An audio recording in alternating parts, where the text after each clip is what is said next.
आज हम आपके साथ इसलिए उपस्थित हुए हैं क्योंकि कई स्थानों से ये जानकारी मिल रही है कि राष्ट्रीय बाल विज्ञान कांग्रेस के ऑनलाइन रजिस्ट्रेशन में कुछ बच्चों को परेशानी आ रही है।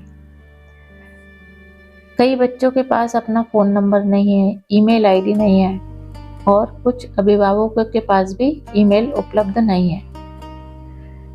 तो ऐसी अवस्था में आप लोग बिल्कुल निश्चिंत रहिए। मध्य प्रदेश का कोई भी बच्चा जो राष्ट्रीय बाल विज्ञान कांग्रेस में भाग लेना चाहता है, केवल रजिस्ट्रेशन की तकनीकी परेशानी के कारण भागीदारी से वंचित नहीं रहेगा। तो चलो आज हम समझते हैं, बहुत ही सरल तरीके से समझते हैं कि NCSC में रजिस्ट्रेशन कैसे करना है और रजिस्ट्रेशन से पहले आपको क्या क्या तैयारी रखना है। सबसे पहले जो तैयारियां आपको करना है उसमें दोनों बाल वैज्ञानिकों के फोटो, क्योंकि बाल विज्ञान कांग्रेस में 2 बच्चे टीम बनाकर काम करते हैं, इसलिए आपकी टीम में 2 बच्चे होंगे, ग्रुप लीडर और ग्रुप मेंबर। तो रजिस्ट्रेशन से पहले दोनों के स्पष्ट फोटो जिस मोबाइल या लैपटॉप से आप रजिस्ट्रेशन कर रहे हो उसमें एक फोल्डर बनाकर तैयार रख लें। इसी के साथ दोनों बच्चों के लिए आयु प्रमाण से संबंधित कोई एक दस्तावेज भी उसी फोल्डर में डालकर रख लें। आप इनमें से कोई भी दस्तावेज ले सकते हैं, जैसे जन्म प्रमाण पत्र। जन्म प्रमाण पत्र उपलब्ध नहीं होने पर आधार कार्ड, पर ध्यान रहे आधार कार्ड का वो भाग अपलोड करें जिसमें जन्म तारीख दिखाई दे रही हो। ऐसी अंक सूची जिसमें जन्म दिनांक लिखी हो उसको भी आप उपयोग में ला सकते हैं।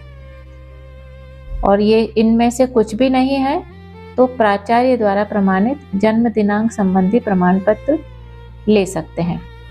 इसलिए यदि आपके पास जन्म प्रमाण पत्र नहीं है तो घबराने की जरूरत नहीं है। अगला आपके लिए जरूरी दस्तावेज कोई एक ईमेल आईडी और एक मोबाइल नंबर है।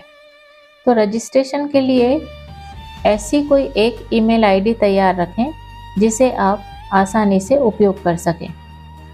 यह आवश्यक नहीं है कि ईमेल आईडी बच्चे की ही हो।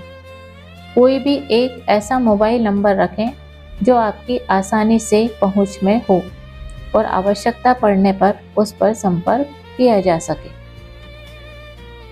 इसके अतिरिक्त विद्यालय का नाम और पता, मतलब जिस विद्यालय में बच्चा पढ़ता है उसका पूरा नाम, पता, प्राचार्य का नाम पहले से लिखकर रख लें।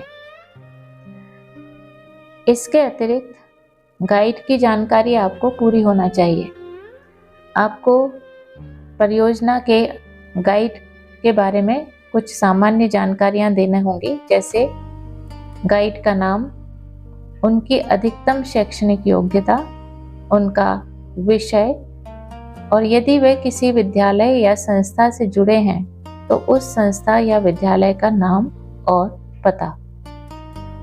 अब प्रश्न ये उठता है कि गाइड कौन हो सकता है। बहुत ही महत्वपूर्ण बात है ये, इसे ध्यान से समझिएगा। आपका गाइड केवल विज्ञान शिक्षक हो यह आवश्यक नहीं है। आपके गाइड हो सकते हैं आपके शिक्षक या शिक्षिका, बड़े भाई या बहन, माता पिता या अभिभावक, पूर्व बाल वैज्ञानिक अथवा कोई अन्य अनुभवी वरिष्ठ व्यक्ति। जरूरी यह है कि वो आपको वैज्ञानिक विधि से कार्य करने, सही प्रश्न पूछने, जानकारी एकत्रित करने, उसका विश्लेषण करने और निष्कर्ष तक पहुंचने में मार्गदर्शन कर सके। मतलब गाइड किसी भी विषय से हो सकते हैं।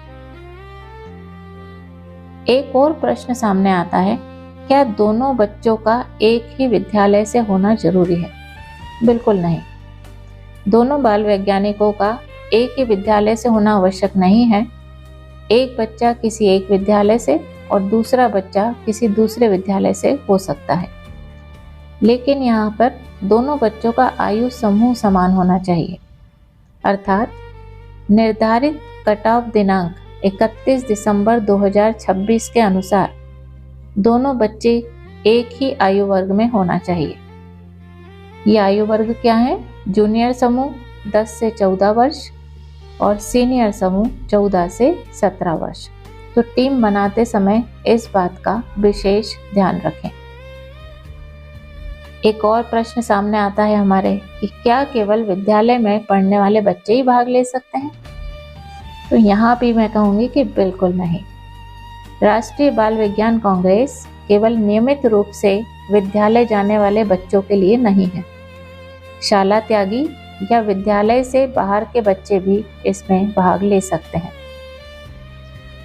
राष्ट्रीय बाल विज्ञान कांग्रेस का उद्देश्य है कि विज्ञान में रुचि रखने वाले अधिक से अधिक बच्चों को अपनी स्थानीय समस्याओं पर वैज्ञानिक रूप से कार्य करने का अवसर मिले।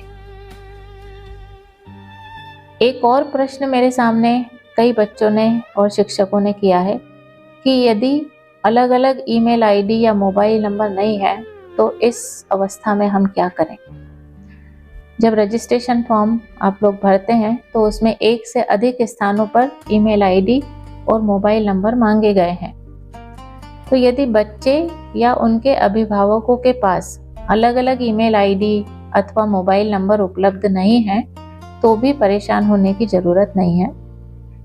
एक ही रजिस्ट्रेशन फॉर्म में आवश्यकता के अनुसार एक ही उपलब्ध ईमेल आईडी और एक ही मोबाइल नंबर का उपयोग किया जा सकता है।